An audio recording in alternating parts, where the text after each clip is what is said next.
और आगाज करेंगे झारखंड के अहम और बड़ी खबरों के साथ। बता दें कि झारखंड में लंबे समय से लंबित नगर निकाय चुनाव का ऐलान को लेकर ऐलान फाइनली हो गया है और इसको लेकर स्थिति पूरी तरह स्पष्ट हो गई है। राज्य निर्वाचन आयोग ने आज राज्य के 48 नगर निकाय के चुनाव कराने की औपचारिक घोषणा कर दी है। बता दें कि इसके तहत 23 फरवरी को मतदान होगा और 27 फरवरी को मतगणना कर परिणाम घोषित किया जाएगा। और बता दें कि आप मतदान और नामांकन का पूरा कार्यक्रम अब आपको दिखा देते हैं। और निर्वाचन आयोग के अनुसार 23 फरवरी को मतदान होगा, जो कि सुबह 7 बजे से शाम 5 बजे तक कराया जाएगा और नामांकन की प्रक्रिया 29 जनवरी से 4 फरवरी तक चलेगी। नामांकन पत्रों की जांच 5 फरवरी को होगी, जबकि 6 फरवरी को नामांकन वापस लेने की अंतिम तिथि होगी और सभी प्रत्याशियों को 7 फरवरी को चुनाव चिन्ह आवंटित किए जाएंगे। बता दें कि राज्य चुनाव आयुक्त अलका तिवारी ने प्रेस कॉन्फ्रेंस के माध्यम से चुनाव कार्यक्रम की जानकारी दी है। उन्होंने बताया है कि ट्रिपल टेस्ट की प्रक्रिया पूरी होने के बाद ये पहली बार है जब राज्य में नगर निकाय चुनाव कराए जा रहे हैं, जिससे ये चुनाव विशेष महत्व रखता है। की जा रही है ये नगर पालिका आम निर्वाचन 2026 से तो निर्वाचन कार्यक्रम के संबंध में की जा रही है। मैं ये बताना चाहूंगी कि राज्य के अंतर्गत कुल 48 नगर पालिकाओं में आम निर्वाचन कराया जाना प्रस्तावित है। इन 48 नगर पालिकाओं में 9 नगर निगम है, 20 नगर परिषद है और 19 नगर पंचायत है। इन 48 नगर पालिकाओं में कुल 1087 वार्डों में वार्ड पार्षदों तथा उप सभी नगर पालिकाओं के महापौर तथा अध्यक्ष का प्रत्यक्ष निर्वाचन गैर दलीय आधार पर कराया जाएगा। उप महापौर और उपाध्यक्ष का पद अनारक्षित है और उसका निर्वाचन अप्रत्यक्ष रूप से होगा। नगर विकास एवं आवास विभाग द्वारा झारखंड नगर पालिका निर्वाचन एवं चुनाव याचिका नियमावली 2012 में संशोधन किए गए हैं, जिसके अंतर्गत जो ये नगर पालिका निर्वाचन होने जा रहा है, ये प्रथम आम निर्वाचन मानते हुए इसी प्रकार से आरक्षण की कार्रवाई की गई है। दूसरी चीज ये है कि पिछड़ा वर्ग के अंतर्गत अत्यंत पिछड़ा वर्ग 1 और पिछड़ा वर्ग 2 के लिए आरक्षण का प्रावधान किया गया है। जहां तक मतदाता सूची का प्रश्न है, भारत निर्वाचन आयोग द्वारा 1 अक्टूबर 2024 को एलिजिबिलिटी डेट मानते हुए जो विधानसभा निर्वाचन क्षेत्र के लिए मतदाता सूची तैयार की गई है, उसी को ही आयोग द्वारा वार्ड वार विखंडित किया गया है, उसका डिसइंटीग्रेशन किया गया है।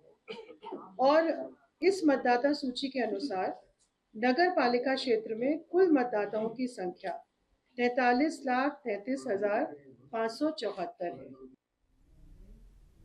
और झारखंड में शहरी निकाय चुनाव की तारीखों की घोषणा के बाद सियासत तेज हो गई है। जेएमएम प्रवक्ता मनोज पांडे ने राज्य चुनाव आयोग पर बयान देते हुए कहा कि लोकतंत्र में चुनाव जरूरी है, साथ ही संवैधानिक प्रावधानों का पालन भी उतना ही अहम है। उन्होंने उम्मीद जताई है कि चुनाव आयोग निष्पक्ष और पारदर्शी चुनाव कराएगा। देखिए, ये चुनाव दलगत आधार पर तो होना नहीं है, लेकिन फिर भी जो हमारे कमिटेड कार्यकर्ता हैं, जो कमिटेड नेता हैं, जिन्होंने जन सेवा की हो अपने अपने क्षेत्रों में, तो निश्चित रूप से वो चुनाव में प्रत्याशी बनेंगे। और पार्टी का प्रयास होगा कि एक आम सहमति बनाकर चुनाव में लोग उतरे, चाहे पार्षद का चुनाव हो, चाहे नगर निगम अध्यक्ष का या नगर निगम के मेयर का, तो उसमें एक आम सहमति रहेगी। तो हमारे पार्टी के कार्यकर्ता नेता चुनाव में जीत कर आएंगे तो पार्टी के संगठन को भी मजबूती मिलेगी और एक मजबूत शहरों की सरकार, नगरों की सरकार, तो पार्टी इसमें प्रयासरत रहेगी कि आम सहमति बनाकर लोग चुनाव में उतरें।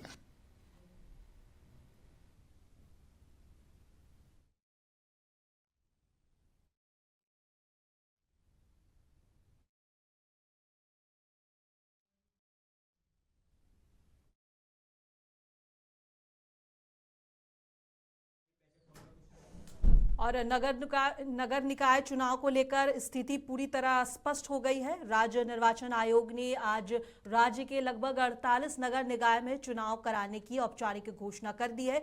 इस पर पूरी जानकारी देने के लिए हमारे साथ हमारे संवाददाता हुसैन अंसारी जुड़ गए। हुसैन, लंबे समय से लंबित नगर निकाय चुनाव की तारीखों की घोषणा हो गई है। लगभग 8 साल के बाद एक लंबा वक्त लग गया और उसके बाद इसकी घोषणा हुई। क्या कुछ माहौल है पूरे झारखंड में, इसको लेकर थोड़ा जानकारी दीजिए।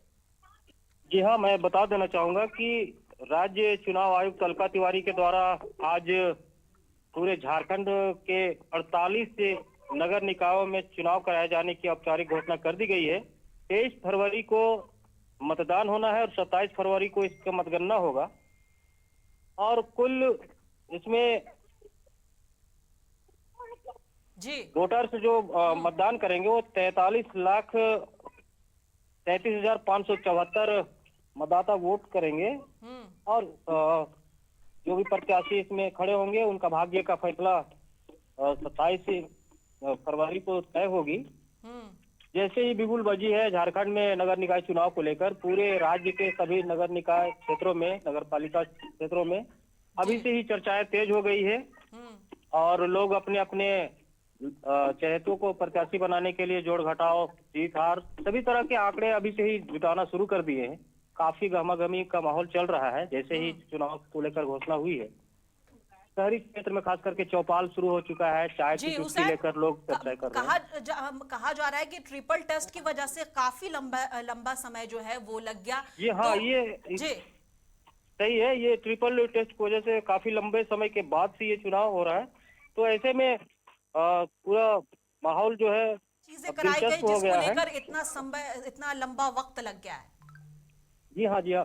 तो उसी को लेकर जब लंबा समय के बाद चुनाव होने जा रहा है, तो ऐसे में स्थिति स्पष्ट होते ही काफी उत्साह का माहौल है कि अब चुनाव होने वाला है। तारीख की घोषणा हो चुकी है सभी नगर निकाय क्षेत्रों में और प्रत्याशियों में काफी उत्साह देखा जा रहा है। लोग अभी से ही अपना दावा ठोक रहे हैं कि हम जीतेंगे, इस तरह की आंकड़े निकाले जा रहे हैं और चाय की चुस्कियों के साथ लोग चौपाल भी लगाना शुरू कर दिए हैं। जी, ट्रिपल टेस्ट के बारे में थोड़ा जानकारी दीजिएगा। किसके तहत ओबीसी, एससी, एसटी अलग अलग जो है वो उसकी जो है सारी ये जानकारी जो है एक तरह से उसकी जांच हुई, उसके बाद जो है फिर ये फैसला निकल कर आया। इसको लेकर कहते हैं कि 2023 में जो होने वाला था वो 2026 तक का समय लग गया। जी हाँ, मैं बता देना चाहूंगा कि राज्य चुनाव आयुक्त अलका तिवारी के द्वारा जब चुनाव की तारीख की घोषणा की गई, तो ये ट्रिपल टेस्ट की प्रक्रिया काफी लंबे समय से चल रहा था। जब वो पूर्ण हो गया तो अब लंबे समय के बाद पहली बार चुनाव होने जा रहा है राज्य में, नगर निकाय चुनाव। ऐसे में काफी जैसा कि आज ये नगर निकाय चुनाव का ऐलान हो गया है, तो आपको क्या लगता है कि क्या खास तैयारियां चल रही है इसको लेकर और आगे क्या तैयारियां होने जा रही हैं? प्रशासन किस तरह अलर्ट है? प्रशासन पूरी तरह से अलर्ट है। सभी जिलों के जिला निर्वाची पदाधिकारी, नगर निगम पंचायत अपने जिलों में प्रेस कॉन्फ्रेंस कर मीडिया को ब्रीफ भी कर रहे हैं। और आज मैं बता देना चाहूँ कि राज्य के लगभग जिलों के निर्वाचन पदाधिकारी, नगर निकाय पंचायत के उपायुक्त के द्वारा मीडिया कर्मियों को इसकी जानकारी दे चुके हैं और चुनाव को लेकर पूरी तरह से अलर्ट मोड में है झारखंड पुलिस महकमा और जिला जी हुसैन, 2023 में कार्यकाल समाप्त होने के बाद जो है सारी जो है वो चीजें अफसरों के हाथ में रही, जिसको लेकर राजनीति भी खूब चली झारखंड में। जी हाँ, जी हाँ। ये 2023 के बाद ये जो लंबे समय तक इधर 3 साल का कार्यकाल हम कहें तो प्रशासन के अंडर में था, अधीन में था। ऐसे में अब 3 साल के बाद काफी तोहमत भी लगाया कि ये सब कुछ जो है सरकार के इससे चल रहा है। जी हाँ, जी हाँ। विपक्ष को मौका मिला कि 3 सालों के बीच में हेमंत सरकार इस पर नाकाम हो रहे हैं, इस तरह की गंभीर आरोप लगाने का प्रयास था। लेकिन अंततः ये आज जब नगर निकाय चुनाव को लेकर राज्य में बिगुल बज चुका है, तो प्रशासन भी अब पूरी तरह से मुस्तैद है, अलर्ट मोड में है। चलिए ठीक है हुसैन, बहुत बहुत शुक्रिया हमसे जुड़ने के लिए और सारी जानकारी साझा करने के लिए। अब हम खबरों के सिलसिले में आगे बढ़ेंगे और कुछ और खबर की तरफ रुख करेंगे। बता दें कि जामताड़ा से खबर है, जहां कुरान मजीद और सस्वर पाठ प्रतियोगिता के जरिए बेटियों की तालीम और सामाजिक जागरूकता का पैगाम दिया गया।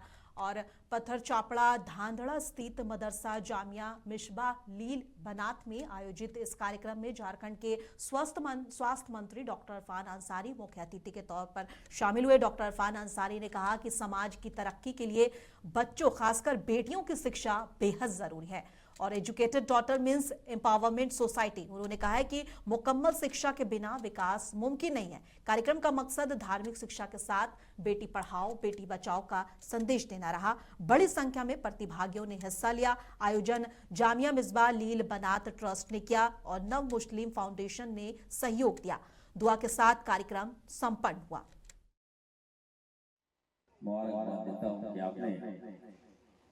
समाज में जिस तरह से एजुकेशन पर आप फोकस कर रहे हैं, निश्चित तौर पर मुझे भी ताकत मिलती है। आज हम चाहते भी हैं कि हमारा समाज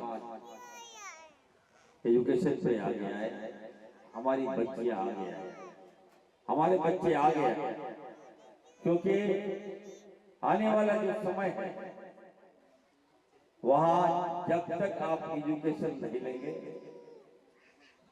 जब तक आप मुकम्मल पढ़ाई नहीं करेंगे, आप समाज में आगे नहीं आ सकते।